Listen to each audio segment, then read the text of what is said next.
I always, try to get to know the crew and all the people around because they're working their butts off as well. Approaching something that's so much bigger than what you are and what you even know that you are capable of, just really be prepared. Try and work as hard or harder than everyone else.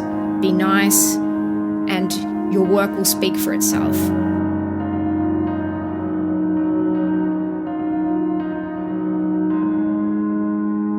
Okay, welcome to the Stageleft podcast, lifting the veil on the music industry by telling the stories of those with a unique vantage point. This podcast exists to provide free, educational content for young musicians entering an increasingly complex industry by telling the stories of some of the unsung heroes behind the success. Today we are joined by Americana solo artist and member of the Smashing Pumpkins since 2015, Katie Cole. Today we'll be learning how to sing Oh Darling by the Beatles without ruining our vocal cords, what it's like stepping out to play a sold-out show at Madison Square Gardens, how a Smashing Pumpkins luxury tour bus compares to Katie's previous tour vehicle that ran up 50,000 kilometres on the clock, and how Chopin can shape our collective approach to songwriting. So it's a pleasure to say that our guest today on the Stageleft podcast is Melbourne's finest export, Katie Cole. Thanks for joining us today, Katie. How's it going? That was a remarkable introduction. Going very, very well. It's extremely hot and humid here in Nashville, and in no way have I acclimated to the weather here. I'm used to Melbourne weather where it's like overcast and rainy and all that stuff, and does not get to these levels of heat. But doing well. Good. Now, my sister actually lives in Melbourne, and there's a place in a little area in Melbourne called Fitzroy, which I visited, which has loads of kind of very bars trendy. and yeah. Very hip. What do you miss of Melbourne, maybe from the music scene or, apart from your family and friends, I'm sure? What is it specifically you miss since you've moved to America from Melbourne?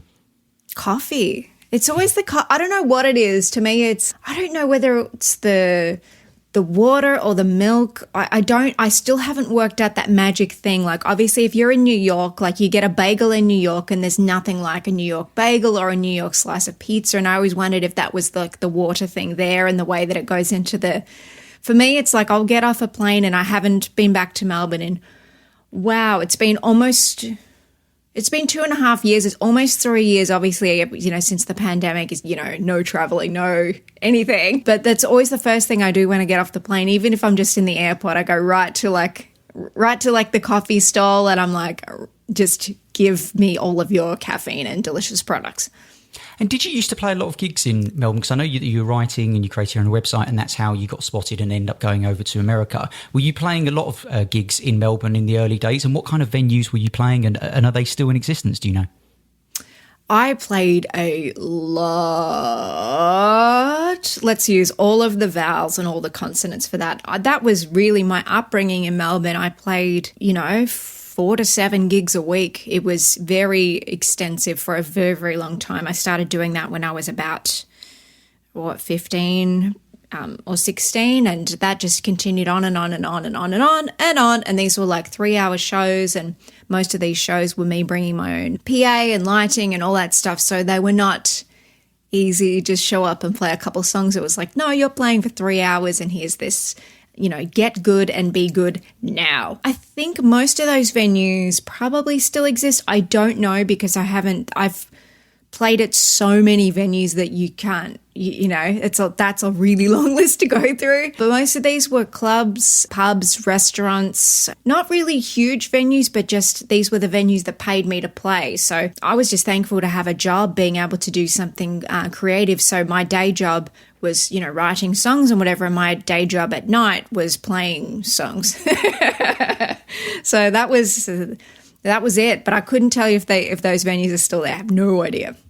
Now, I know that you were raised by your single mother in kind of a working class part of Melbourne, and I know that she had a series of different part-time jobs to kind of make ends meet, and you've referred to her as your role model. Now, I wonder, how did, your mum feel about you going into the music industry? Because I think, we have a lot of young musicians listening to this. And as a theme over the 100-odd episodes we've done of this is that the parents play their view about their child going to the music industry plays quite a pivotal role in whether they go down that route or not. So what was the relationship between, your mum, music, and the idea of you going into the music industry or not? Well, I suppose I have to start by saying that, like, I grew up in, like, the extremely musical family thing. Her playing a role was from being born because, like, me and my sister grew up with both of our parents playing piano and singing, and everyone was kind of creative. My mum always, still to this day, cranks music. Like, a lot of the time she'll pick a day of the week, and it might be like a Saturday or Sunday, and she like opens up all the windows of the house and just blasts whatever record. It might be Led Zeppelin or Pink Floyd or something, and she shares her music with the neighborhood quite freely. So I grew up with that, and my dad's side of the family was more the Chopin and classical music. There was always music. It wasn't even a question until, I suppose, I'd hang out with friends or whatever, and then it'd be like, let's play a board game. And I'm like, why aren't we listening to music? So it was always there. So when I actively started playing live shows, my sister started going to she moved to go to a more musical high school, and I started playing live gigs at, a very young age, and I'd perform in like her high school concerts as well as my own. It was always there. So the active decision to continue to do what I was already doing, I think she was always supportive of it. She just saw it as just like the logical next step. It wasn't like, hey mum, I'm going to go into music. It's like, hey, I'm already doing this thing. How's it going? Do you want to come to my gigs? So that was really it. It was just an extension of something that was already happening that we were very much raised with. That's a great position to be in, because I think a lot of people aren't actually in that position, and some are kind of put under pressure to go to certain places, universities, and get other careers and just do this as a side job. But the fact that you were developing your skills during the day as part of your day job, as you refer to, and then obviously in the evening kind of getting paid for it is fantastic. If COVID hadn't have happened in the last year, so we're recording this in June 2021, and I know people listen to this podcast years after we release it, but recording this in June 2021, what do you think how would the last year have panned out for you professionally? And obviously there's many negatives that have gone with what's happened, but can you pull out one or two positives that have actually come out of the last year at all? Well, I've discussed this a little bit. I think, 2020 was a massive learning curve for everybody in every field, but with creative people, we were very much forced to address and pivot and adapt. And I've always been pretty proactive with the way I handle my career and what I'm doing. And if something's not working, I'm able to actively pivot, adapt, all those things anyway. So I sort of watched when things were starting to sort of, quote unquote, fall apart pretty dramatically and rapidly. In March, everyone had all their gigs cancelled and whatnot. And I've discussed in other interviews as well how I just sat back and watched for the first couple of weeks on what everyone was doing, because rather than react to a situation, I think it's always smarter to assess and act, so that you're making a logical choice based on the right information and you're doing things for the right reason. So I pivoted to doing online concerts, themed and by request concerts. So I moved to doing, I did a couple of shows that were predominantly my songs on a platform called Stageleft. And I threw in a couple of covers, and then I thought, I knew immediately after, I think it was my second concert, I was like, I need to adapt this into something that will not tire. Because I don't know, it's not like, I don't think poorly of myself in terms of people will get bored with my material, but I thought a way to keep people engaged is to have them request songs and make things an exciting experience. And so I moved into doing 80s and movie songs and 60s soul. I did a Halloween show. I just did all these, so that you could, rather than it just being this same sort of thing, it's still me, it's still, because part of your performance is personality and performance. So showcasing the songs, your talent, your songwriting, but your personality. And people, I knew more than anything else, people were going to be craving engagement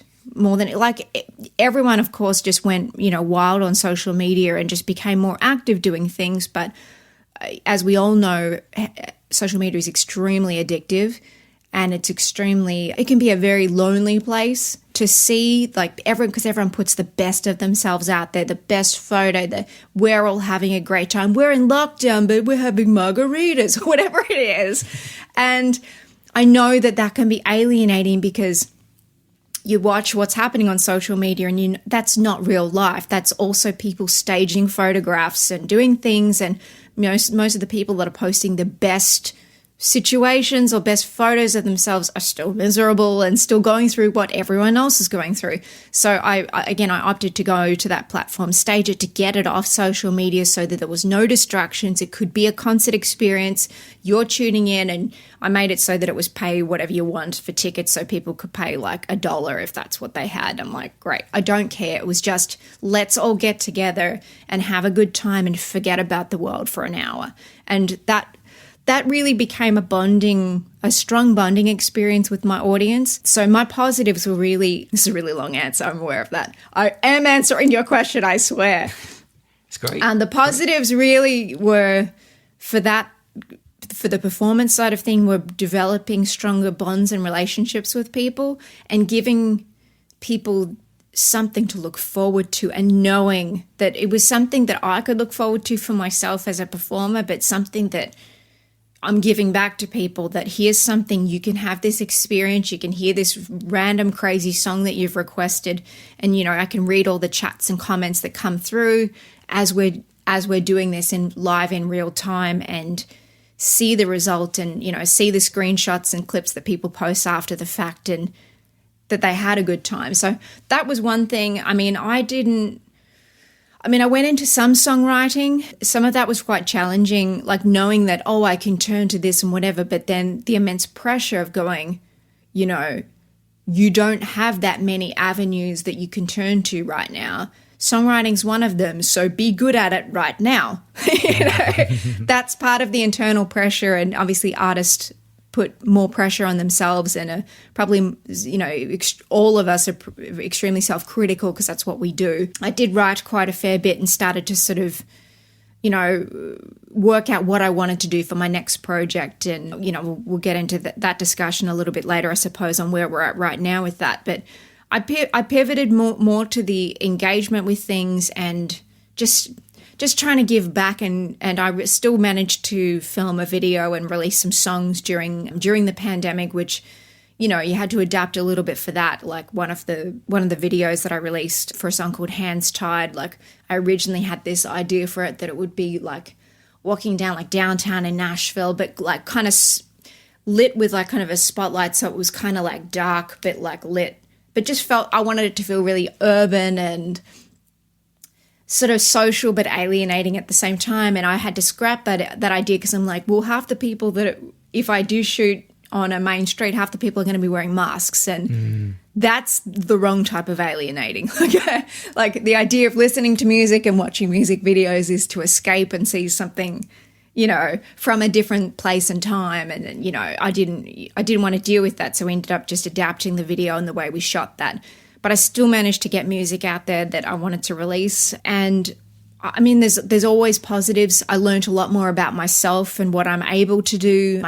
I'm glad that I took the reins the way that I did. I think a lot of people got very scared. A lot of creative people got very scared when all their touring got cancelled, and I was one of them.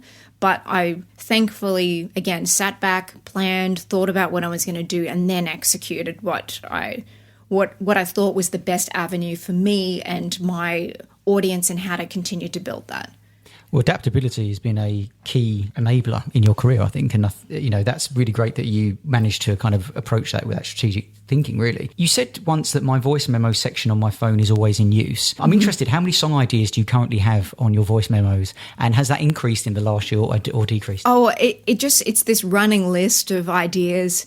Most of the voice memos that are currently on my phone are the ones that are literally like the early stages of ideas. Like once I actually get them off my phone and start writing them, I end up moving them out of the voice memos thing, because otherwise you end up, downloading them, or when you upgrade or sync to your computer or whatever, it's just like, here's 5 gig of information.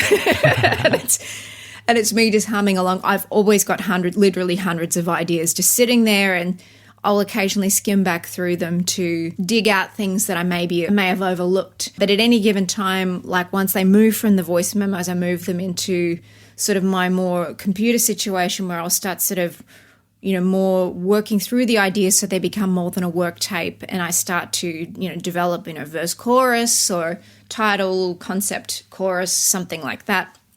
Then I'll move them into like a folder in my Dropbox, which is just like ideas, and it might be like good ideas, band ideas, scale back ideas. I don't know what this is. And like I've got all these multiple folders of things that are just basically the next level up from me just having this one sort of idea for a thing. But I also have like a bunch of Word documents that I used to start one every month, because I might not remember what the name of an idea is that I'm working on, but I'll know when I started working on it.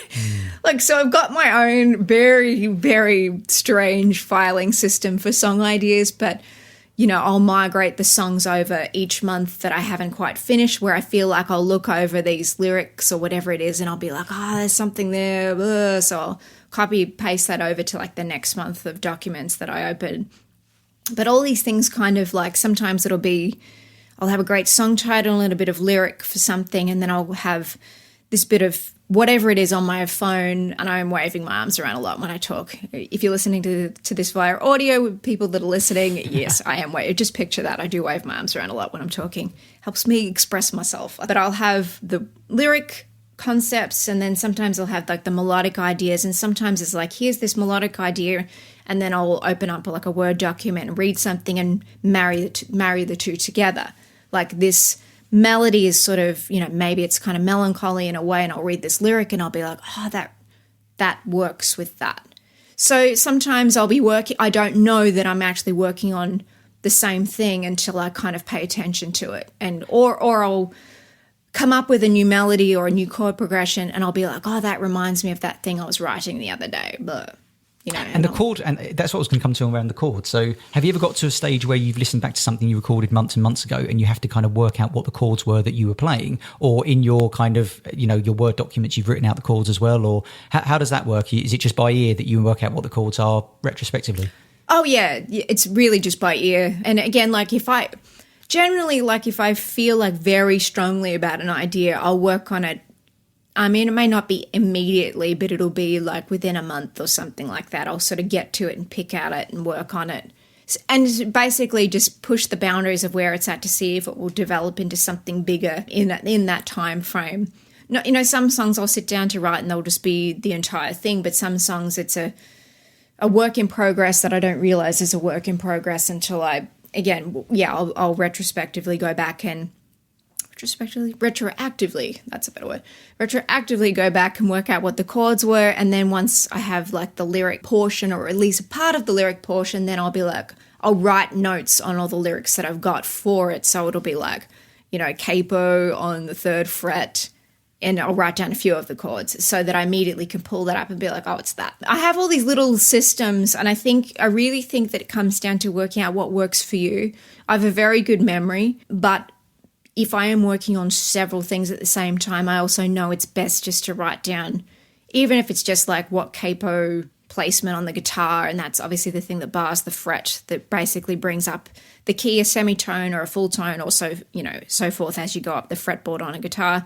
But I'll generally write down things like that and a couple of the chords of like the verse and chorus, and that will be enough for me to go, it's that. Yeah. How do you ensure that a song is finished in your own mind? So something we get a lot from, again, young musicians who contact us, like they find it very difficult to finish a song, as in they'll do a final mix and they'll listen to it with fresh ears the next day and they're like, want to tweak that a little bit. Actually, we want this to be, and it's very difficult to kind of go, right, that is the final call. I guess a producer in that situation would help because they would perhaps make that decision for you. Do you have that? Have you ever had that experience yourself? And how do you kind of go, right, that's it, I'm not going to tweak this song anymore, it's time to move on? I have that a lot. I've come to sort of that point in my songwriting career where if the song is not what it needs to be in basically scaled back format, as in like acoustic vocal, piano vocal, whatever it is your instrument is that you're using. And usually for me, the basics of that might be, guitar vocal, or maybe guitar vocal background vocals, or piano guitar background vocals, or something like that, or some terrible drum loop and the thing. If in its most skeletal format, if it's not where it needs to be, it will never improve by taking it into the next level of pre-production. So it should be written, like your rewrites should be done at that level, not as I mean, this may work for other people, but like it will complicate the situation if you're not already set on where your song is in the song format. I mean, you can listen to somebody's terrible work tape and you can go, that song is amazing. Whereas you can play someone incredible sounding demo and you'll be like, oh, that song's really good. But if I heard it at a work tape format, I might be like, it's okay. You can impress people with all the bells and whistles, and you can make something that's, okay, good. You can do that. That's easy to do. But to make something that's great, fantastic, that's the goal for me. And I can see where my flaws are as a songwriter when things are still scaled back. So I usually take my most initiative on rewriting, and sometimes it's version 3, version 4, version 5 on the song, the lyrics, whatever it is. Then I'll be like, okay, this is the best version of where the song is, and I'll feel comfortable with that. And then I will share it with my producer. Or if he just doesn't hear what I hear, I will go into, sort of pre-production demo mode, and I will demo it up even further with, if it's a more band song, I'll, play this electric and put, create the drums where they need to be, play bass on it, play guitar, more piano, do some background vocals, whatever it is it needs to do to if I say to someone, yeah, it's this song, but I hear it more like Elton John, sometimes you have to hear the Elton John to go, I hear what you're doing with that. Some songs you can hear it as it is and you're like, I totally get that. I can get it, but sometimes it's like you need a little bit of that on there. But again, until the song is written to the best possible format, I will never move it into that next stage until I'm really set on it. And then as you start to explore further with that and pre-production, which is really the stage you get to before you go into the real studio with real musicians and so forth. It's basically trying on the outfit to go, does this work? That's how I see it. And it should improve the way that the song is. It should always make the song better, bigger, brighter, whatever it is, or darker, bigger, scarier, whatever your goal is for it. So if I go into pre-production and I start demoing things out, then I can have those bigger discussions with my producer, Howard Welling, and go, is this long enough? Does this get weird enough? And we have those discussions then of, does this song need a solo? Does this song need a longer bridge? Does this song need a blah, blah, blah, blah? And then I will go back into the rewriting process of going, like with a song of mine called Graceland that I had on my... Great song. It's a brilliant song. No, I'm kidding. No, it's a great song, but I'm using it as an example because it's a... kind of more soul scaled sort of song. I got to a point in the song where I was like, but my favorite sort of Motown sort of songs have those big sort of modulations or solos, or they have these big brass sections and they have gospel vocals. And I'm like, I got to write this into the song. Like, for instance, a good example I was using in my mind, and it's not a similar song at all, but it was just a good example for this, is if you think of the song Respect by Aretha Franklin, she'll go into that section after the second verse. It has a modulation and goes into the brass solo, and it's a modulation and has a big solo in it. And then when it comes back down out of that, you're like, whoa, it's like a massive lift because it's a key change and a modulation. And then it comes back down to this next section and it just resets the whole song. And it's just like, whoa, that's what I felt. I'd love to add that to my song Graceland. So I went back and wrote in the brass section, the key change.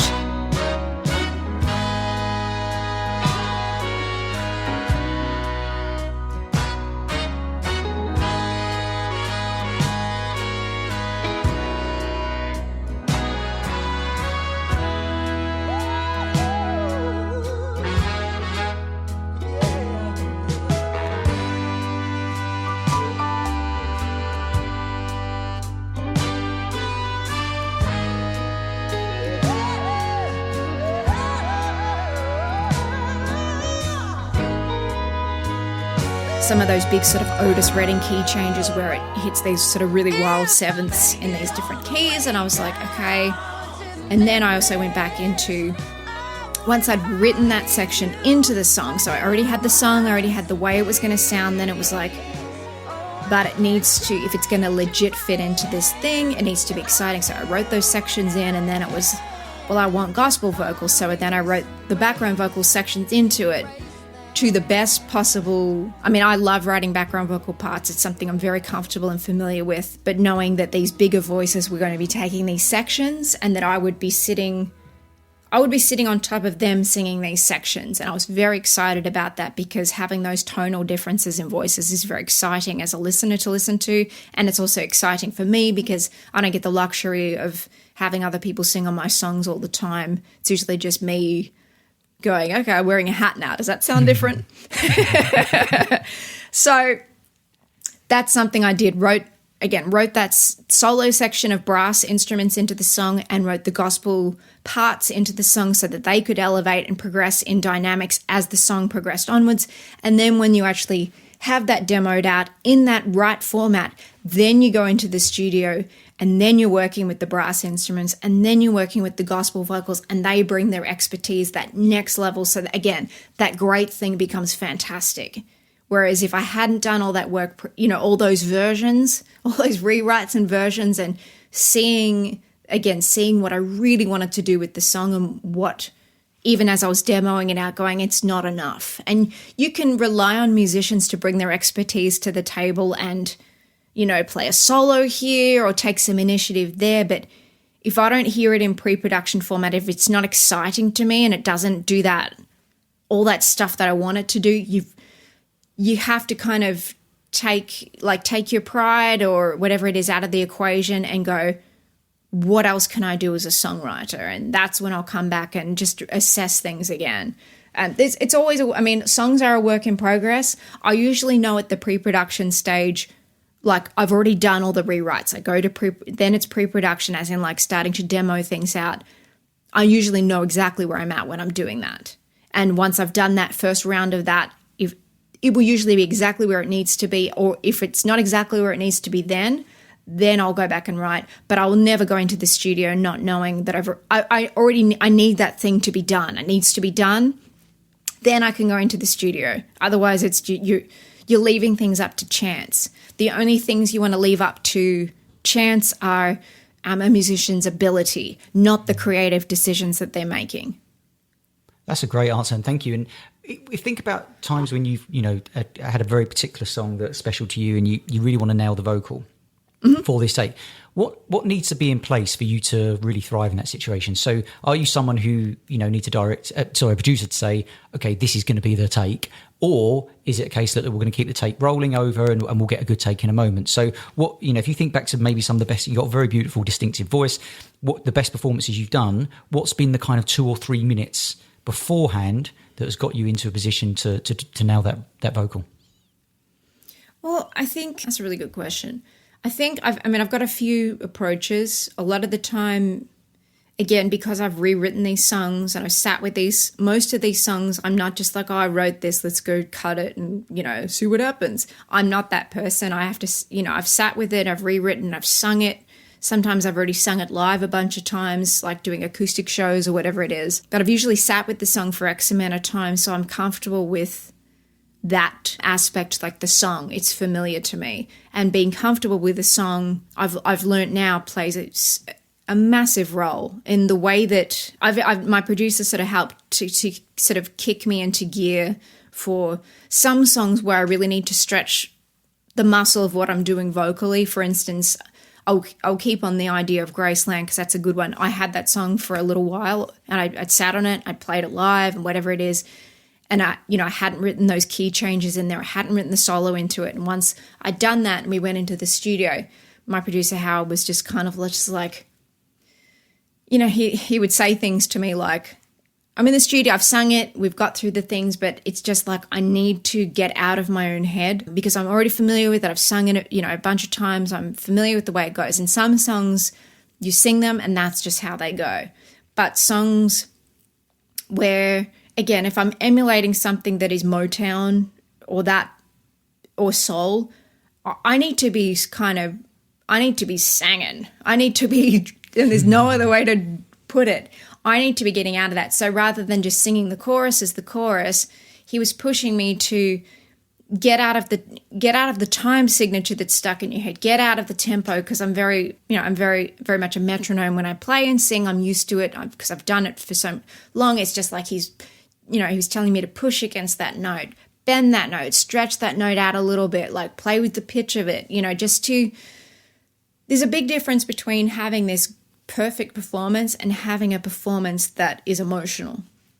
And sometimes in the studio, I'll get stuck in my head and I'll have to sing it out until I was already comfortable with that song, but sing it out until I'm now really feeling it. I'm feeling it in a different way. I'm now struggling, I'm pushing against things, and I'm stretching what I'm doing. So it's not usual for me. It's not comfortable for me. But if I've done it enough times, I've sung through enough takes, then it becomes comfortable for me. And I'm like, oh, I can sing like that, or I can sing that part, or I can hit that note. Whereas if you just go through the motions of singing something, that to me, that's just that difference of having a producer that goes, I know you may not know that you're capable of this thing yet, but I know you can do this. You just need to find it, So I will spend, an extra 10 or 20 takes sometimes pushing out a part to get there. Some vocalists may just come in and just do a couple of takes of a song and it's done. And I've got songs like that. But certain songs where I need to push the emotional part and the emotion has to tie into those notes of like that Graceland song is if I, it goes into a chorus and I'm just pushing against a note rather than it just being comfortable in my range. And chorus. Whereas another song off that EP, Time on My Hands, was like 2 or 3 takes, singing right through, dimmed the lights a little bit just because I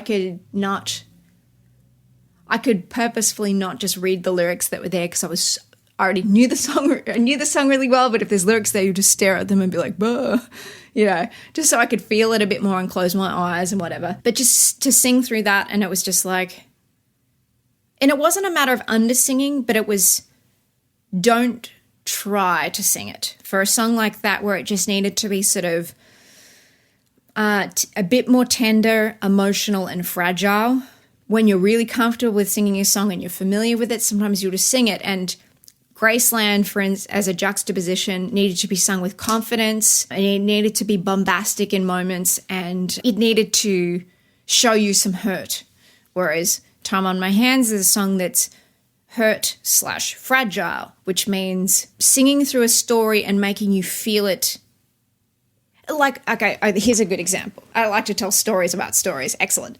So this is the inception of stories. I've learned when you do acoustic concerts, sometimes if the audience isn't fully engaged in what you're doing, sometimes the best thing to do is to get quieter, so they'll lean into you. Nice. Because they want to know what's going on. If all of a sudden you get quiet, people shut up, they stop talking, they go.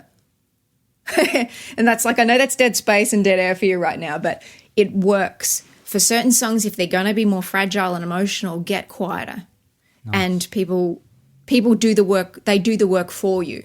So there's there's little tricks that you learn here and there, but working with a great producer that can help nudge you out of your comfort zones and also be the person to be like, no, we've got it.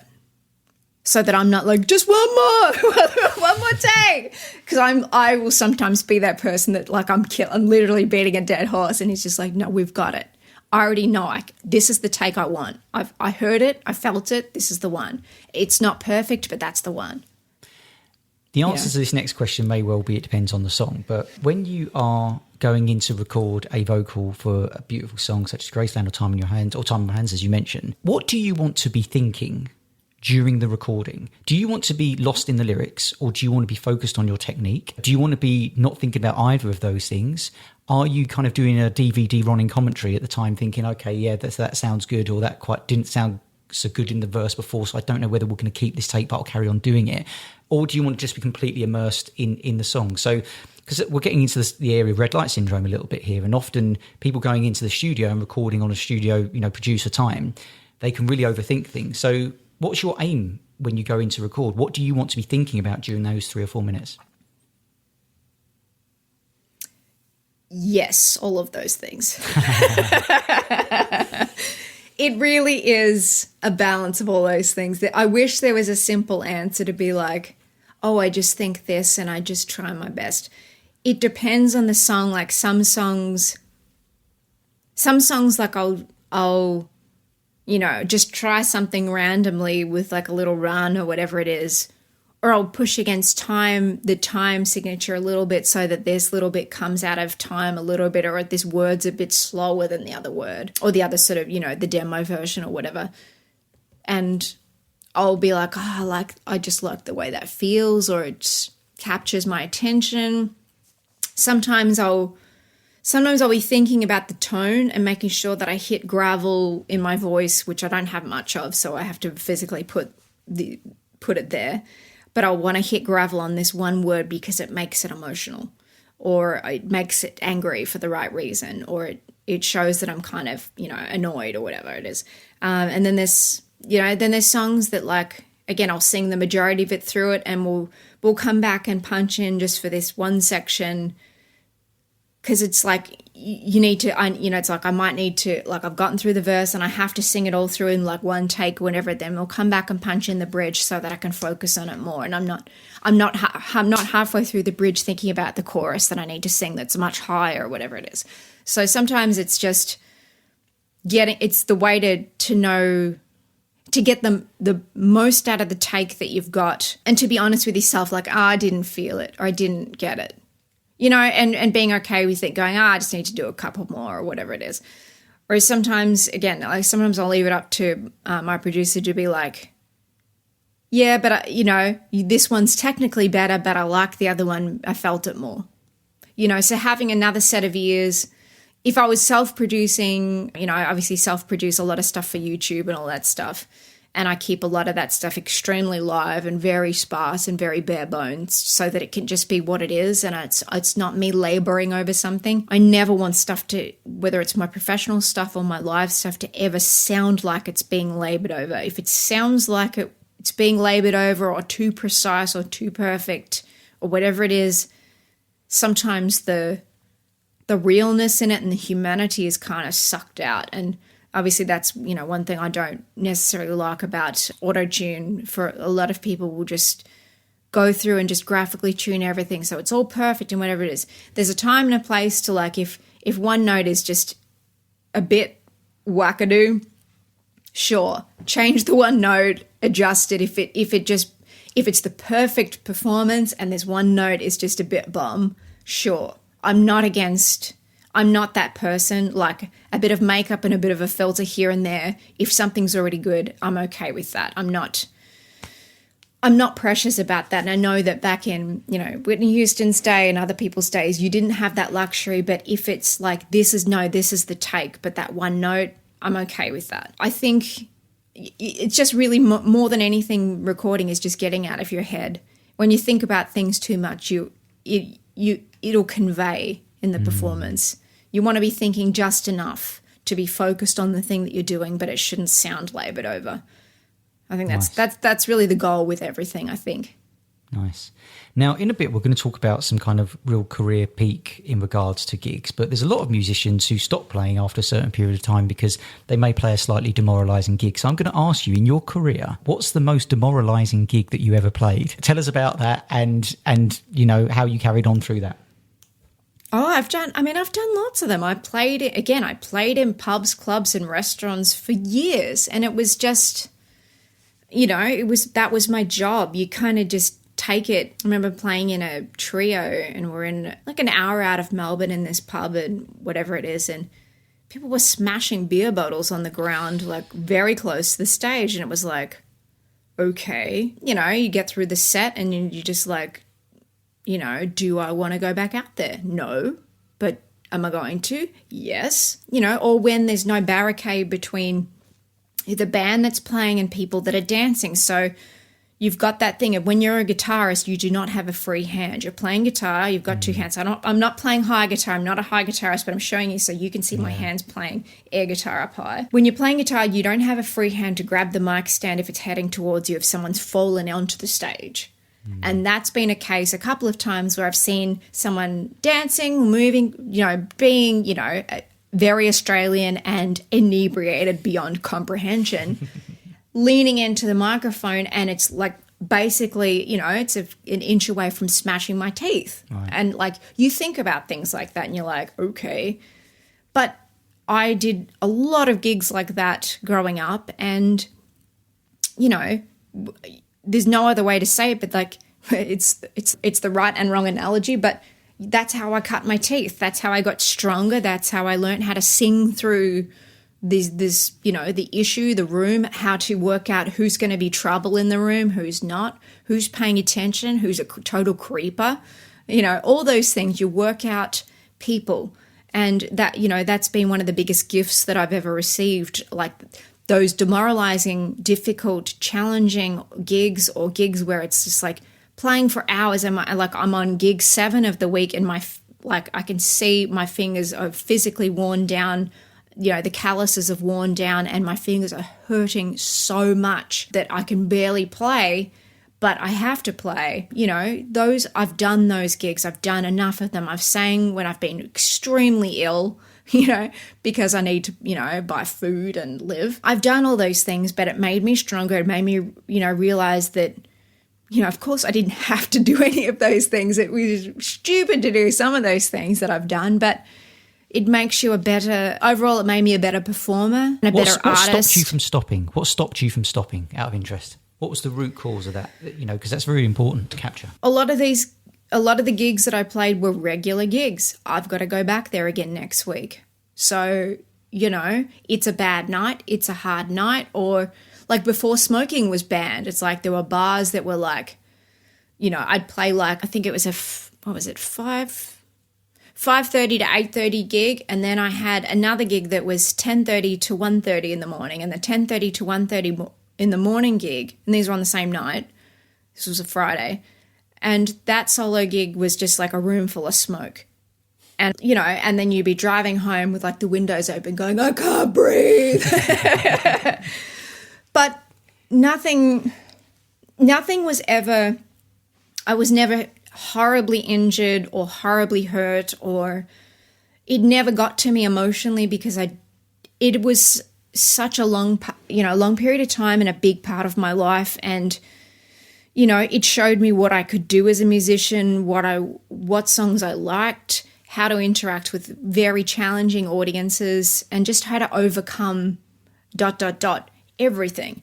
So I can't, you have to take the good with the bad with those things, because they make you who you are. And I'm proud of the things that I got through, and I look back on it now and I'm like, I would never want to do some of that stuff again, but I did at the time. And I think it made me a more complete artist, because I cut my teeth doing this. I didn't come out of some, music university or conservatory and just go straight into I need more music in my monitor. It's like, I didn't have monitors through most of these gigs. I was listening to myself like way out the front in the middle of the room somewhere and going, it makes you a better musician to hear. It's like, I know I can play any gig to anyone at any time, because I've done all that stuff. It's familiar to me. I know what I'd prefer, but because I've had the ability now to have, in-ears like I'm wearing right now, or to have, great monitoring and a great sound engineer that gives you everything you want to hear,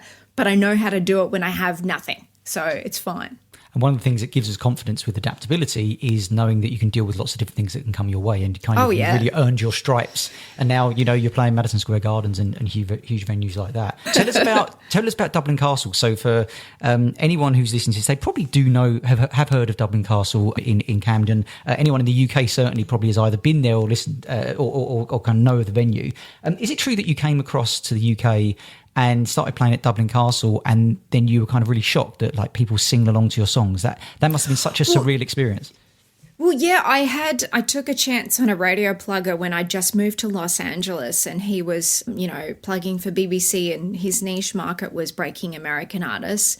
And I had a couple of really good solid radio hits on BBC Radio 2, and he kind of let me know very quickly that it was an unusual thing and it didn't really happen with independent artists, that, you know, those spots were very much reserved for label artists or well-known artists or so, you know, so and so. And I was like, okay, well, I've got to book some shows over there. I've got to introduce myself to these listeners and make the most out of this situation. So I booked some acoustic shows over there, and one of them was at Dublin Castle. I think that was my favourite show out of the three that I did over there. And yeah, I was, you know, when I got to the, you know, the songs that they knew that were on the radio and they were singing along, and I was just like, whoa. You know, it blew my mind, because like in America, I just started, you know, my American career.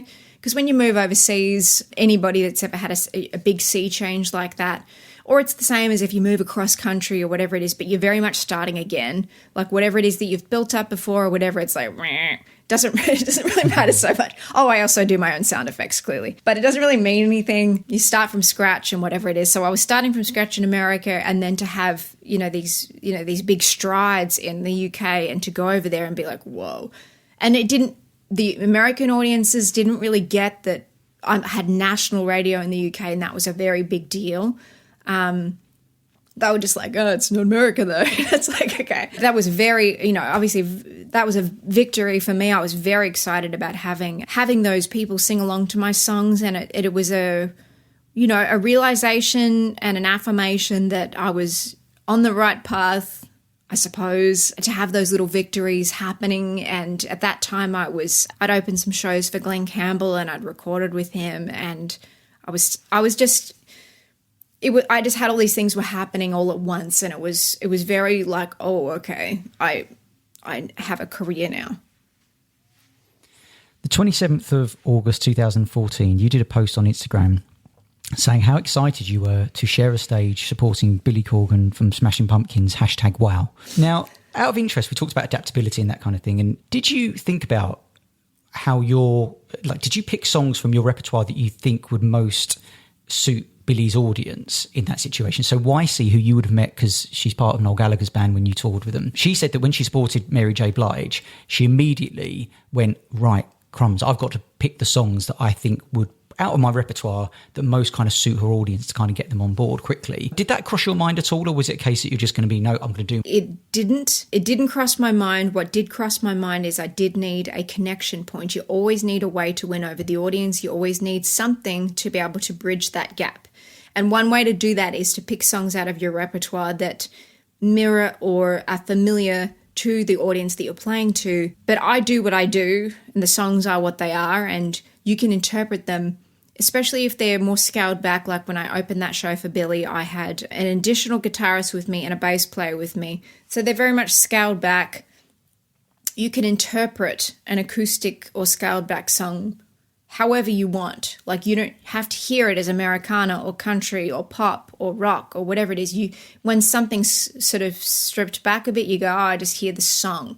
So that was a wonderful introduction to his audience. What I did do is grab a New Order cover and threw an acoustic version of a New Order song into my set. And I watched, it was very strategic, but I picked a song. I mean, I grew up listening to everything. I'm a huge 80s nut. I love everything about the 80s. Was it Blue Monday? Is it Blue Monday you did? No, I played Bizarre Love Triangle that gig. Nice. I've covered True Faith. And actually, it was True Faith. I covered True Faith that gig. I have to remember because I've covered a lot of songs. I've covered all the songs by everyone. I thought I saw yesterday you'd done a cover of Blue Monday, but I might have got it wrong. No, I just put it in my feed when I was. I'll get to that in a sec. But I covered True Faith, and I watched. You can see, you can see people's faces when you're playing a show for the most part. And it was an outdoor gig in a had outdoor seating that was sort of covered. Then there was a grassed area. So it was a pavilion. So it's an outdoor sort of thing. A wine and cheese crowd, if you will. But I could see their faces dramatically change when I played the song, and then from that point onwards, they were really listening to my stories. Because I think a way to not convert your audience, but to engage your audience is to be engaging. Tell them stories, tell them something about yourself, tell them something interesting that bridges the gap so the music doesn't have to do all the work. And the music should do most of the work, but if I've told like an interesting story or something humorous, or I've made it seem like, oh, I am you. I am you. We are the same. We have the same existence. We're all the same people. I'm self-deprecating and tell ridiculous stories. And then I play a song, you're probably going to listen a bit more. If I then tell a ridiculous story and play a New Order song, you're going to go, oh, she likes the same music I do. Then you're listening to the rest of the songs with a different set of ears. So that was my plan. I've always been, pretty chatty on the microphone for gigs that I do. More band, if I'm playing with a full band, I talk less. But acoustic shows, I really think that people are there for a show, and whether the show is the music or the show is you telling a story, that's totally your call. And for me, I kind of, play both sides of that. But Blue Monday, to circle back to that, I recently had a Kickstarter that was very successful, and one of my goals for Kickstarter was if I got to a certain tier level, a certain goal, I would change the vinyl color from standard black into blue. So that was something I posted about that. So I made a little Reels video on Instagram, which is like TikTok, but less terrifying, to Blue Monday. So it's just a very blue sort of video. But I'm a huge fan of that sort of music. And if it wasn't for David Bowie and Eurythmics and a bunch of those people, I wouldn't be the songwriter that I am. And I'm not a product of just listening to one genre. I listen to, again, the musical family that I had, we listen to everything. So that all goes in, and it makes complete sense for me to go, I can play my Americana songs alongside, Bob Dylan, or alongside, it doesn't, I don't see the separation. Let's pretend a young musician is listening to this and gets invited to open on a huge tour, first leg of a huge tour for a massive international Grammy-winning band. And then it kind of morphs into the fact that they're asked to play bass with that band. How should that person approach kind of the mental side of it and the technical side of it to very quickly have to get into the position playing something not that familiar in the way that it was needed to be successful for a huge international band? How would you deal with that? How should you go about that? This is a really interesting hypothetical. Hypothetically, if this artist's name was Katie Cole, and if the Grammy Award-winning band was hypothetically the Smashing Pumpkins, what I would hypothetically suggest would be, it went from being asked to open the tour after I did that solo show with Billy. It was the following year. He was putting together an acoustic, sort of, semi-acoustic tour, and was going to be playing songs from across his repertoire, from his songs to other bands that he'd been in and Smashing Pumpkins songs. And it was, an extreme honor to be asked to open those shows. Again, knowing my music is not alternative rock, but again, when things are scaled back, as I was explaining earlier, people can interpret the songs for whatever they want them to be. And I love that. So I was, of course, just, yes, I'll do whatever. And then it evolved into, do you also want to play bass on this tour? And I was like, well, I've played bass a few times. I'm a metronome on guitar. Like I'm a very rhythmic guitarist. Yeah, okay.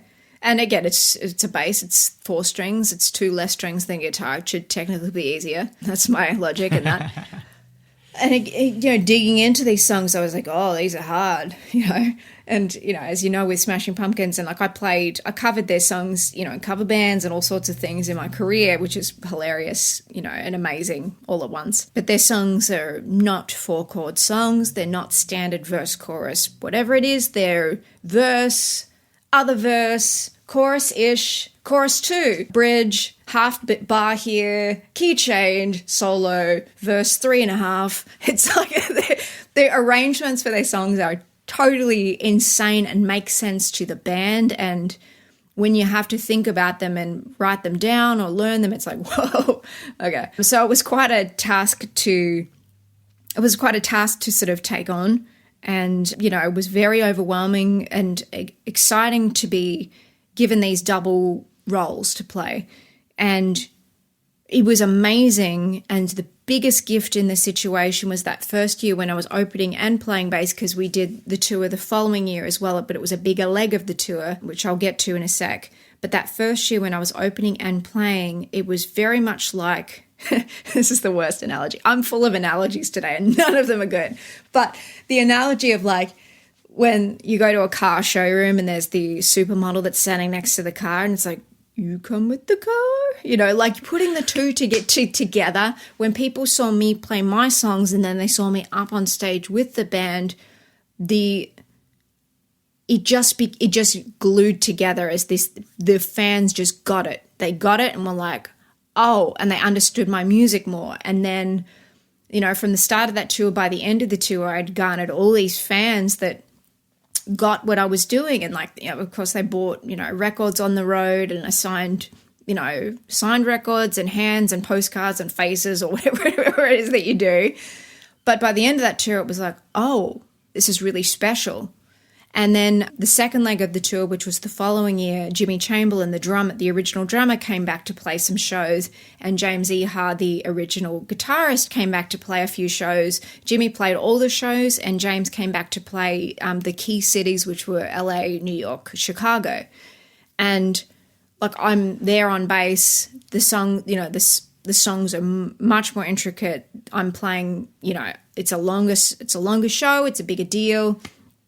I'm playing these songs and was watching the band kind of reforming in a way in front of my eyes and in front of the audience, in these more intimate shows, because the shows were, say, the size of, I'm trying to think of the equivalent, but they were like good size theatre shows. So it wasn't like the audience wasn't like way down there like you are when you're in an arena. It was like they were slightly closer, so you could see their reactions. You could see what was happening. A song that I wrote with Miss Courtney Love for the Celebrity Skin album by Hole, Miss Katie Cole.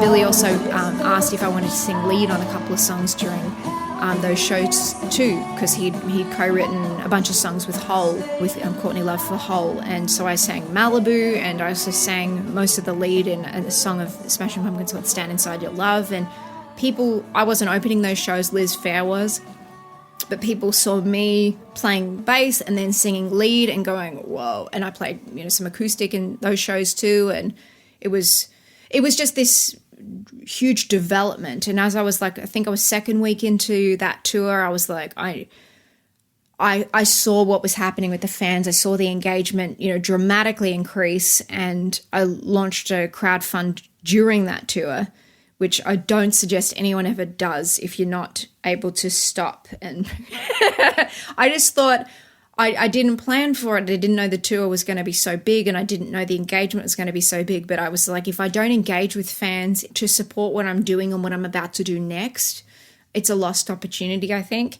So I launched a crowdfunder during that tour, which was successful, and that's what ended up becoming the Things That Break Part 1 EP and subsequent songs that I've released after that, which were part of that project. I had a wonderful time on that tour, and I think the hardest thing about approaching something that's so much bigger than what you are and what you even know that you are capable of is just, you know, be prepared. The hardest thing about being a musician is making it look easy. And, you know, whatever stresses of the day or whatever it is, just leave that all behind and just show up and be prepared. If you haven't slept much or whatever it is, you know, the whole idea is that I want to be a professional, play the songs well, do my job, be a pleasure to be around, get to know all the staff and all the crew and all the management, and be a professional in every level, so that when people think about you or interact with you, they have nothing but positive things to say. You know, you might have a hard night or whatever it is.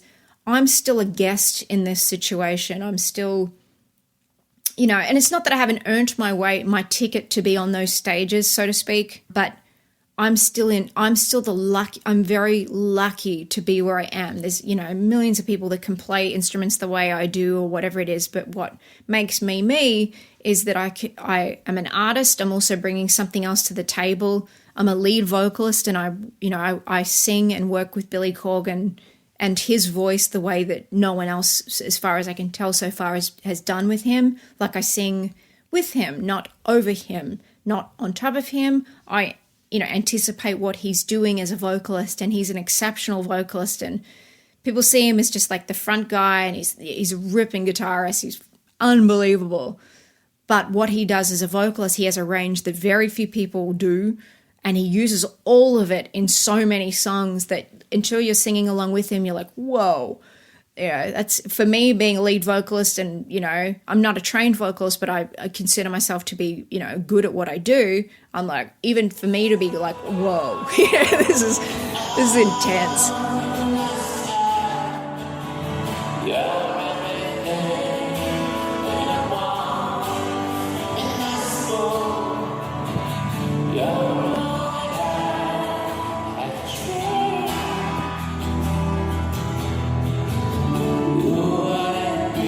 Press subscribe and you'll get more episodes with members of Kraftwerk, Radiohead, Fleetwood Mac and Guns N' Roses. He'll be singing a song and, again, playing the anticipation role. One of the songs we did on the 2018 Shiny and Oh So Bright tour, which was when we played sold out Madison Square Garden and Wembley and all these, wonderful, wonderful arenas and places. It would be in the middle of, Space Oddity by David Bowie, and he'd just hold this note out and he'd just lean back and just be like, bah, and sing this note forever. And I never knew how long he was going to hold this note for, but I knew it was coming after the first performance and after a couple of rehearsals. So it'd always just be like playing along, because I'm playing, keys as well. Because of course I play keys on that tour, not bass, because he asked me to play keys and I was like, all right. And he holds, I just, leading up to this bit, and I just take this massive breath and I'm like, and then comes the note, and because I'm holding it and singing harmony with him through the whole note until he trails off. So I'm playing that listen, sing, I'm bridging that, millisecond of a gap between hearing him and when he's finishing, when he's coming into a word, when he's ramping in. If he's accidentally singing this verse instead of that verse, or that line instead of that line, I'll hear the consonant and go, okay, I'll make the change with him, But that's what I do. Be a professional. Like, that's the biggest advice that you can give to any artist, and I give it to myself all the time, is just be a professional. Show up, do your job, be nice, and just try and work as hard or harder than everyone else. And your work will speak for itself. It just will. People will be like, if there's nothing to be said about you because you've just shown up and done a great job, that's great. Nobody wants a drama queen. Even if you are the star of whatever it is that you're doing, I don't think you ever earn the right to be just like a total jerk to anybody. Everybody's there working on the same project, whether it's your thing or it's their thing or whatever it is. Again, like I said, I always, try to get to know the crew and all the people around, because they're working their butts off as well. And to be acknowledged, even if it's just this little bit here and there, it's like everybody wants that. So I don't know. Everything I have to say is just about being professional and being prepared.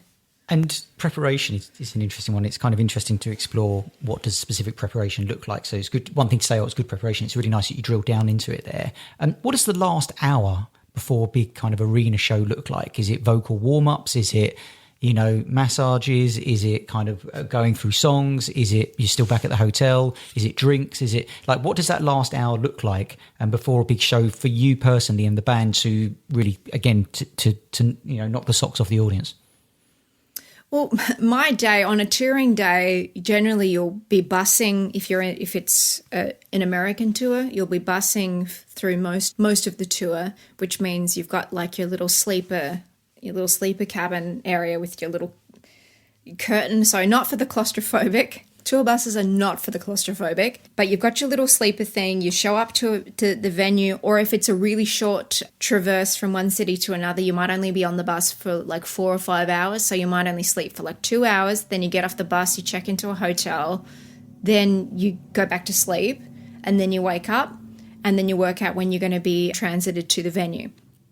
My go-to is always just like sleep for a few hours and be transited to the venue so that I can have lunch there, because then it's another meal I'm not paying for. And like, I hate to be that person, but I'm like, it's another meal I'm not paying for.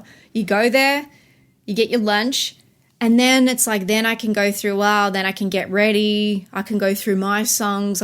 Maybe I've got a couple of hours. I could write some songs, or like when I'm on the road a lot, I'm still playing it's like I feel like I'm a guided tour sometimes. Like the way that I share stuff with the audience or with fans is just like, I know I'm not Billy Corgan. I'm not, I'm not Madonna. I'm not like this huge anything, but I can show what it's like to live this life, and it's still exciting, surprising, and I'm grateful for it. So I get to showcase that part with my audience. So I'm always kind of documenting stuff as I go if I'm on tour. So I'm taking photos. This is my dressing room today. It's kind of a big one, and it'll might say my name on the wall, or what time sound check is, blah, blah, blah. Because generally you show up, like for me, I'll show up, I'll have my lunch, get a little bit ready, or go maybe noodle through some songs for whatever reason I am. Sound check is usually at 3 or 4 in the afternoon, or it might be later than that, depends on who's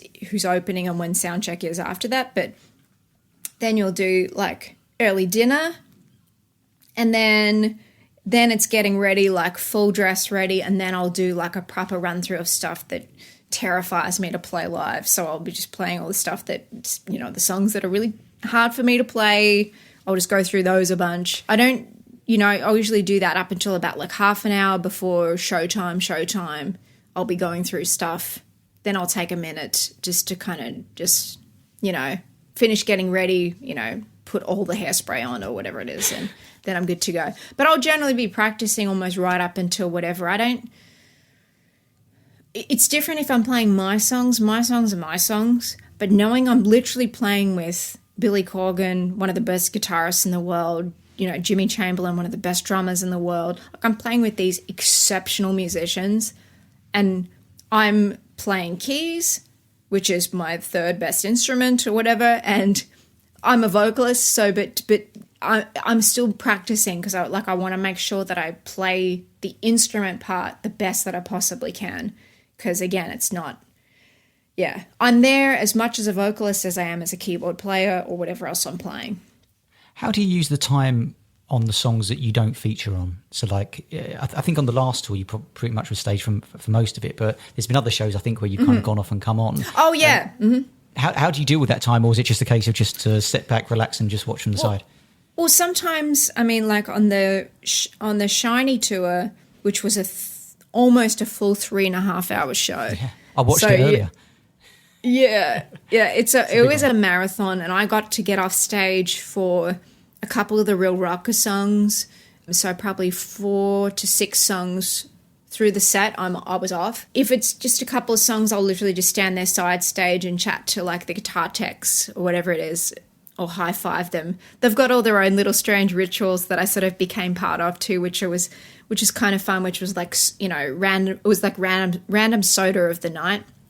So they open the cooler, and it's like, I ended up buying them a couple at one point during one of the tours, just to add to because I found a really cool sort of old school candy shop, and I just bought a couple of really strange sodas for them just to throw into the mix. But then they have like the little kind of throwaway shot glasses of like the soda, and everyone gets a little taster of this really strange flavored sodas. In my off time, off stage, that's one of the things I would do. If I was literally off stage for 2 songs or 3 songs, I might have guests backstage, and I might have invited them backstage to be like, if you get tired during the show and you need to come sit down because it's a long show, feel free to come back to my dressing room, and I'll come back and see you during this song, and then I'll scoot out again.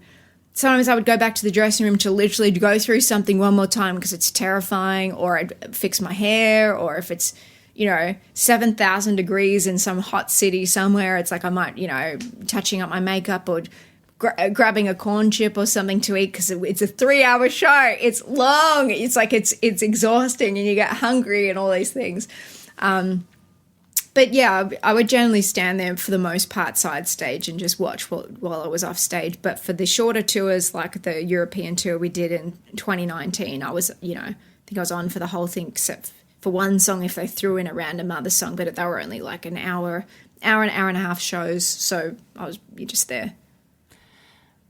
If you for the next next time you go to play with them and they say, oh, we want to play this particular song off this particular record, is it your job to go and find kind of the synth sound and try and replicate that, or is someone else doing that and you just have to play the part? Like, how does that work? Because it must be quite difficult just to find stuff that's from so long ago and actually get it as accurate as you can. Is that down to you, or is that both? For the most part, they'll pick out the synth sounds that they want and they've already been programmed into, because often it was playing a Mellotron.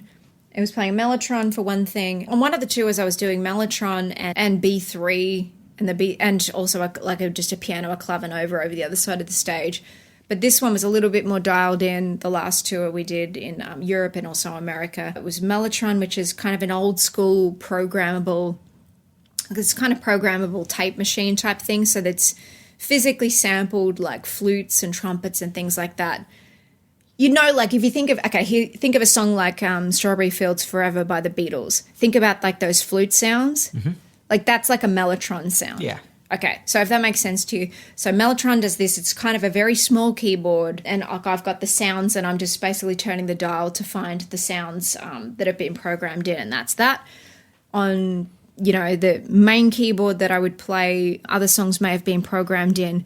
On the last tour when we were in Europe, we were programming in a couple of sounds because we were still working through the set list and he wanted to throw in this cover or that cover, and it's like, well, what sound? And then, Billy wants to make sure it's the sound that he wants, and so he tweaks it to whatever he wants, and then I work with the keyboard tech and we tweak it further so that it sounds right with the band. So it's not just, because you can play something on its own solo, just on its own, and be like, that sounds great, but then you hear it with the band and you're like, oh, it's got too much low end, or it's not poking out enough, or it's not enough of this, or whatever it is. So then it's tweaking it further. So it's a group effort. It's a group effort to really sort of dial those sounds in. Yeah, there's no simple, it's just, it's a group effort. It's a group effort. Really, One thing you said that's really striking from earlier is that when you've played a lot of shows, they've often been quite intimate, and having that interaction with the crowd is very important. How do you communicate with each other on stage effectively during those huge shows? Because that do you have like a secret code? Do you have like a system that works? Can you mute a mic and speak to each other or anything like that? Or is it non-verbal communication? Like, what tips for musicians who get themselves into that situation quite quickly, like you did? How would you best go about that? It's non-verbal communication for the most part. We had moments where, very, very challenging moments in one of the tours where we started the tour behind the curtain, playing live in the dark with pencil-lit lights, so that we were playing the introduction that was happening on the big screen at the front, and nobody knew that we were playing it live. So we're basically in the dark, can barely see ourselves, our instruments, or each other.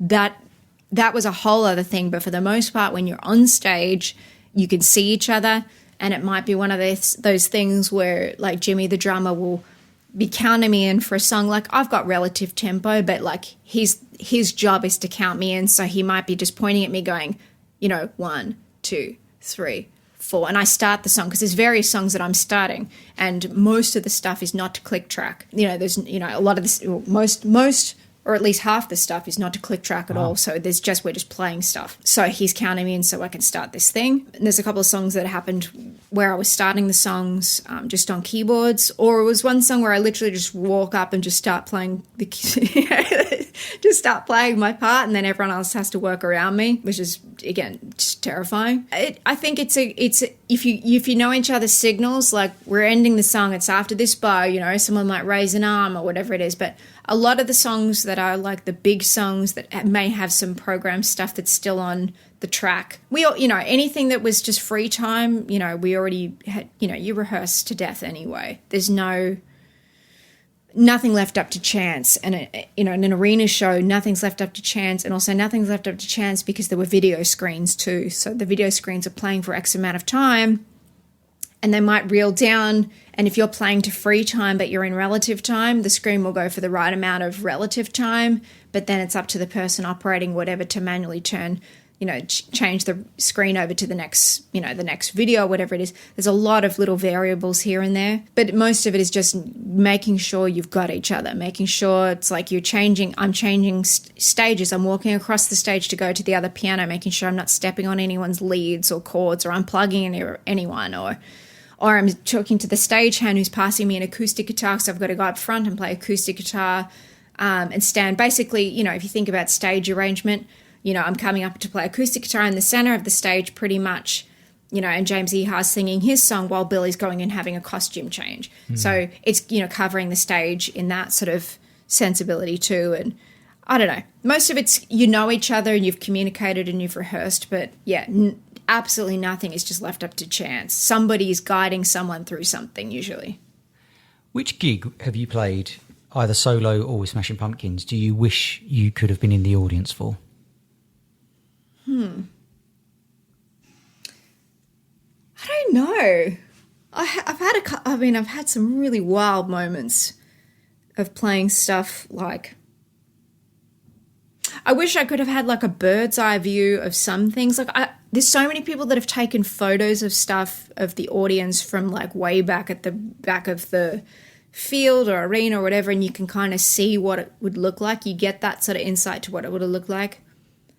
It's impossible to want to be in the audience while you're playing on stage because I can't comprehend listening to that. My brain can't compute that all at once. I did have a cool moment of opening up the European tour in this, I don't know, it wasn't an arena, it was just a very big theatre in Norway. It was in Oslo. The opening band, the singer got blood poisoning, which I can imagine is not fun and not a quick fix. You can't just be like, I'll put a Band-Aid on that and just go play the gig. It's not one of my old stories of like, oh, I've got, tonsillitis, but I'm going to go sing this gig or whatever, like an idiot. He was violently ill, so they cancelled basically their position in the tour because he was very, very sick. And so I got the knock on my dressing room door to, do I want to open the show? And this was given a couple of hours notice. And it was like, I've been rehearsing nothing but Smashing Pumpkins songs for a couple of months. And I'm like, who am I? Do I know my songs? So I did a quick rehearsal with myself, went and sound checked and played this acoustic show to a bunch of Norwegians that were very much expecting a metal band to be opening. And I'm out there playing my acoustic sugs. And like some of them knew who I was. Like when I walked out, I heard a couple of like Katie Cole or Katie. So a few people were kind of like got what I was doing. I explained who I was and I was basically like, it's me or no one. So that was fun. But once I, told my couple of stories and whatever it was, you kind of, again, the personality thing can sort of do some of the work for you. And they had a good time. The audience were cheering quite loudly. And, I got to come back out again and play the show, as the keyboard player, after, got off the stage, quickly changed outfits again, and then jumped back on the stage to play the show. That would have been an interesting one to see because it was so random and it was very unexpected, and just, it was a lot of pressure just to be like, go do this thing now. Okay. And you're like, all right. But I've said yes to a lot of things in my career, my life, whatever it is that seem impossible or are impossible, or all those things that, I don't know. I don't know what's impossible now because I never thought, oh, I'll just go play Download Festival. It's 100,000 people, or, I don't know. I mean, maybe some rock stars are like, one day I'm going to, for me, I'm just happy to be doing music and telling stories that are interesting to me and engaging with people and having an emotional experience with people, or eating some random food in some random country and whatever. I'm happy to just have those experiences. But that would have been, I think that would have been an interesting one to see. Another interesting one would have been on the In Plain Song tour. Again, not singing my song, but singing and playing Malibu by Hole at the Ryman in Nashville, just because I'm in Nashville now and I sort of feel it's a home away from home. Like, I've lived in LA, I've lived in Nashville, and obviously lived in Melbourne and other places too, but it's kind of my home, it's my hometown now, I guess, because I live here. So being there and being at the Ryman and playing, the Ryman's considered to be the mother church because it's a famous venue and has a huge history behind it. So playing and stepping on that stage was kind of a big one for me. And I had a few friends, very close friends in the audience too. So that was kind of a big deal. So being able to see that moment, but again, I still got photos and some footage and whatever, but, I don't know. I suppose those are two ones. It's a hard thing to comprehend though, seeing yourself, because it's like, I can't. It's like, it's scientifically possible. What's the most important kind of piece of memorabilia that you own, like, or anything that you kind of picked up from a gig, or something important to you that if the house is burning down and everybody's okay, what's something that you'd grab that kind of really symbolises or is a cherished memory around your time in the music industry? I've got a lot of memorabilia. I have a snowboard that was given to me by one of the venues. It's still in a box. I actually had it as an auction. I had it as an auction item in my Kickstarter that I just had nobody bought it, so I've still got that. Just because I'm like, when am I going to go snowboarding? But it's super cool. But I've got a lot of memorabilia. I'm not really a sports fan, but like at a lot of the arenas that I played in, I was given sports jerseys. And so I've got like the tank jersey that's like from Chicago Bulls, the basketball team. I've got like a few of those that are kind of significant to me. When we played Madison Square Garden in New York, I got given, because you go backstage and you've got your own dressing room, and then you see there's a gift there that's like for Katie, and you open it up and it was a Tiffany box, like the famous blue ribboned Tiffany box, and I open it up and I'm like, Madison Square Garden wants to marry me. No, I open it up and it's this big placard that's in silver that basically is printed. It's like you can see it, and it's like Smashing Pumpkins sold out Madison Square Garden and blah blah. It's just this, it's like an award from Tiffany, and I'm like, I'm never parting with that. I've got a few things like that are memorabilia things given to me from the venues, but symbolize the moment, the event, the gig, whatever it is. I've got a lot of things like that, but I think the memories are the things. It's sentimental to say this. My memories mean the most to me. I do, because I can remember so many more things than I have as a physical representation of those things. So, I mean, I try to take photos in every city I'm in of every gig that I do, eat something interesting or drink a coffee somewhere. I just try and do something in every city that I'm in so that I've got a memory outside of the hotel or whatever it is, or go to a museum in the city, or go visit this thing or this landmark or whatever it is, walk up and take a photo of this weird thing that I'm like, okay, that's famous here. Okay. I've got a lot of those things, and yeah, I think it's the memories mean the most to me, but I do have some cool stuff, but yeah. We're going to begin to wrap up in a moment. Last couple of questions. Do you have any career advice for other female musicians coming up through the industry? Because you talked about some of those early gigs in Melbourne and even probably through to today. And there's some kind of challenging circumstances you may have been put into there. And, it is a quite male-dominated industry, and still to this day. So do you have any career advice for any female musicians coming through? I have a lot. And they're none of the things that were ever told to me, because I didn't have really anybody that could tell me things, I suppose. I think as a woman or a girl, you have to kind of work harder than everyone else, I think. I think it's really safe to say that. It's difficult to say that, but your gender plays a very big role in the way that people see you, and it will always be that way. And sometimes it's to your advantage, because people will be like, she looks good in a photo, or whatever it is. Whatever the thing is that people will summarize about you to the reason that you're somewhere or doing something, you just have to accept that as a compliment. I've still had to work harder than, even as a solo artist, and I see other independent artists around me, I try to just be that person that's trying to learn something new about the thing that I'm doing, trying to create something new, trying to adapt, trying to show up early, don't be late to things, be nice to everyone, be the professional's professional. When the thing that comes to mind about you, when people are talking about you or referencing you, It should always just be that you're nice and that you are doing a great job. It shouldn't be like, oh, she's good at whatever, but, looks good at this or whatever it is. And looks come into it. They always do. It's part of the brand that you have. And it's not usually assessed when you're a male, like looking this way or being that way, unless you're like some shirtless guy that's just like always got your shirt off and people want to talk about your abs or whatever it is. Usually your appearance does not factor in so much as a male.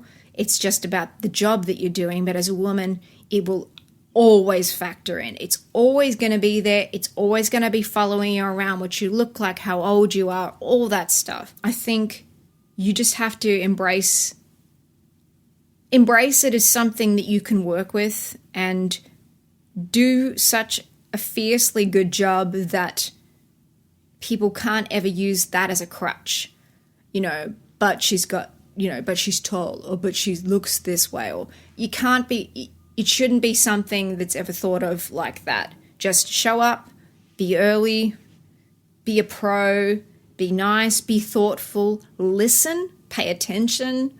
A lot of the time in the situations I've been in, especially with the Smashing Pumpkins or around Glenn Campbell or other, intensely creative people or musicians or icons I've worked with, they've got more wisdom, in their little finger than I do in my whole being, because they've been out there and doing it longer and they just know stuff. So I try to take the, work ethic of just show up, be courteous, listen, pay attention, be respectful. You don't know everything. You don't know, even if you worked your butt off, you don't know everything. You just don't. And you probably won't ever know everything. But know enough to know that you deserve to be where you're at. And if you're uncomfortable with your performance or something about it, work harder at it. Practice, practice, practice. And when you've practiced, do that some more until it's automatic, until you can now play the song, the part, the gig, and the only thing that you need to learn offhand is anything that's randomly happening, any changes, the audience, the fluctuations in temperatures. You've been traveling, you're extremely tired and your brain's just shutting off because it's like, I haven't had coffee, or I only got 3 hours or 4 hours of broken sleep and now we're playing another arena. Sometimes you'll be in those situations where the stress is going to take its toll, but the idea is just drink water, don't be a jerk. I mean, I don't drink on the road. I'm not a prude in that sense. Like, if you need to have a beer or whatever it is that you do, that's fine, but don't do it on stage. Don't do anything to excess. Anything across the board. Don't do anything to excess. Drink more water than you want to, because it will help you. Honestly, being professional is still I know that's not a quality. I know it's not to be like, oh, I'm generous and I'm compassionate and that's my quality. I listen to people and I'm empathetic. Those are qualities that I have. But as a professional, I have to say that being professional is a quality, because when you show up and you're totally prepared to, you're prepared, you've learnt the songs. Okay, I'm now learning to adapt because the songs have changed, or they've changed structure or arrangement or whatever it is, or you're now playing this, I'm now singing this part instead, or whatever it is. To be prepared with that change, you can't be frazzled by it too. And I hate to say this about my gender, because I'm now speaking for all women across the globe, even though we've made such great strides to get out of the kitchen or whatever it is, it's still going to be looked at like you bring drama to the situation, or, women are harder to work with because they need this or makeup or whatever it is that people will the unconscious bias that we have about women or about other races or whatever it is that we have. You just want to make sure that you do everything to make sure that stuff is not even coming into play. Like, you can't stop people from unconsciously thinking things about people or places, whatever it is. But when you show them by talking, by doing the things that are all professional, that stuff will gradually peter out of the forefront of their mind. That's kind of the biggest thing. Just give people no reason to doubt exactly why you're there. That's a really long answer. Thank you for your transparency and your thoughts on that topic. When will we hear Things That Break Part 2? Well, I've been gradually releasing the music that I recorded from that because I recorded a full album. I was going to say I recorded a full record. No, that's not good English. I recorded a full album in the studio for that and put out 5 songs, which was part 1. Then I put out, I'm trying to think of the order I put out, but I put out Lie to Me and I put out Hands Tied and I Love You. I did a double A side, which is putting out 2 singles at once, which is Mile in My Shoes and Lullaby. And I still have 2 more songs from that I haven't put out, which will be coming out this year. And again, I just finished a Kickstarter crowdfunder that was very successful, so I'm about to go in and record more music. So I now have music to put out. I'll be putting out new music, but I love the fact that I'm going to be able to blend these 2 things together. It's really anything I do moving forward, like Things That Break was such a learning curve for me, as I said, talking through that marathon that I said about pre-production and songwriting and rewriting. That's really the way I've approached everything else moving forward. If a song like this great song, like, let's cut this song. Okay, let's make sure it's the right version of the song first. So I'm now about to embark in doing some more studio stuff because of crowdfunding. But yes, the 2 remaining songs will be coming out this year. I think this year, yeah. Awesome. And do you think so Smashing Pumpkins was supposed to play some shows with Guns N' Roses. What's your hopes for that to happen? You did an Instagram post saying I'm crying or I'm not crying, you're crying kind of thing about the prospect of that. Are you hoping that can still happen, or is that just all up in the air, I'm guessing, at the moment? I'd say it's doubtful because you think when the world got cancelled, in 2020, like you think about all the shows that had to be rescheduled. I think of it in terms of like, because I know Guns N' Roses had a bunch of like South American and then European shows that they had to move, and then everything gets nudged kind of forward, and you're also dealing with touring. There's so many logistics involved that like the touring companies and then scheduling this tour and this, because there's only X amount of arenas, there's only X amount of stadiums, there's only X amount of, amphitheaters. Finding how to, all these bands having been backlogged for like a year, it's like knowing that like Guns N' Roses and like Roger Waters and like these huge, enormous bands are having to reschedule these massive tours, and we were supposed to be playing whatever it was, a month worth of stadiums with them. And like to me, again, like I was like I'm not crying, you're crying, because it's stadiums. And to me, that's another bucket list check for me. I've never played a stadium before. I was just excited about the premise of that, and also the premise of of Guns N' Roses, because it's cool. It's super cool to have that experience. And like I obviously saw glimpses of Slash when we were doing like European shows, because we were playing all these rock festivals, and it was like, oh, there's Alice in Chains, and there's just all these. I have a lot of crazy memories. I'm hoping that gets rescheduled, but I'm not sort of pinning my hopes on it too. I just don't know, and I know that there are so many other factors that come into play with playing live. There's just, in general, there's so much red tape with organizing a tour. Organizing a tour on this sort of scale is so big, and now organizing a tour or rescheduling a tour on this scale in a pandemic where there's still a lot of logistics and liabilities involved. I can't process all that information, so I don't have answers. I would love for it to happen, but if it doesn't happen, it's fine. Like I got to play a virtual show on Jimmy Fallon with the Smashing Pumpkins. Like I've got to play all these cool things, so I'm not, So listeners might not be aware, but like some of the things behind the scenes that are really impacted are, for instance, in the UK, a company one of the main companies that provide the kind of really big screens at the very visual shows, they've gone under.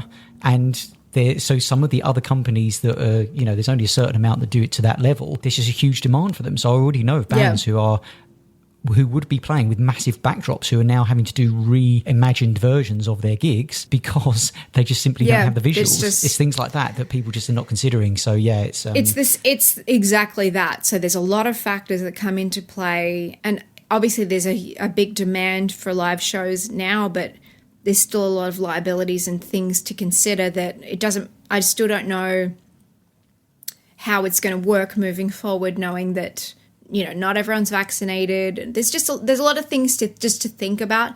But in general, the logistics of rescheduling an entire tour with, the amount of production that's involved with those things, like what you were saying with the screens and everything, but it's like the staging, and then there's these huge crews and all the, 10 to 20 trucks worth of whatever it is to set up this, there's so much stuff that I would love for it to happen. But honestly, just getting out there, like I played my first live show back in Civilization with real people in 3 dimensions, whenever it was, like a week ago. And I got another gig coming up next month in a venue, and it's like I even then just playing shows, I'm like, really? I'm really doing this for real? It's very strange to just, even though like I never stopped playing online shows, like I never stopped the performance part of me, so it's not like, oh, I haven't done this in a year or what. I've never stopped performing and learning songs and doing all this stuff, but it's that transition to being back in the physicality of the air's different. I can smell this person's French fries over there while I'm playing. Those little things come back into play into your senses, and that always, those mood things are really what I think people crave the most about live music. It's just like even if it's the uncomfortable moments where somebody bumps into you when they get into their seat or whatever, it's like those are the little sort of things that you don't realize you missed. That's me. That's me thinking like that. So I'm just excited to get back out there and play shows. I don't care who with, really. Cool. Well, thank you so much, Katie, for your insight, your guidance, your candor, your transparency. You've played on songs that will mean a lot to a lot of people for decades and decades to come, maybe well after we are all around. So I think that's something you should take stock of and give yourself a massive pat on the back for. Best of luck with getting new material out. And we hope the tour with the Guns N' Roses goes ahead. And thanks for being such a great guest on the Stageleft podcast. Thank you so much for having me. Enjoyed this immensely. Go to thestageleftpodcast.com for all episodes featuring members of Radiohead, Supergrass, Jungle, Queen, Earth, Wind and Fire, Guns N' Roses, Fleetwood Mac, The 1975, Madness, Oasis, The Zootons, The Prodigy and Kraftwerk, who discuss their writing, recording and performing processes, as well as reflective interviews with musicians and producers who've worked in the studio and on stage with the Beatles, Beyonce, Elvis Presley and David Bowie. This episode was scored, mixed and edited by Bastian Hughes, Bastianhues. And that's little Eliza Day, my baby, 4-month-old, who's making a bit of noise in the background, giving a endorsement to Bastian. You should get in touch with him on Instagram, whether you need support with your mixing, your editing, your scoring, or your website design. Bastianhues. He's the man.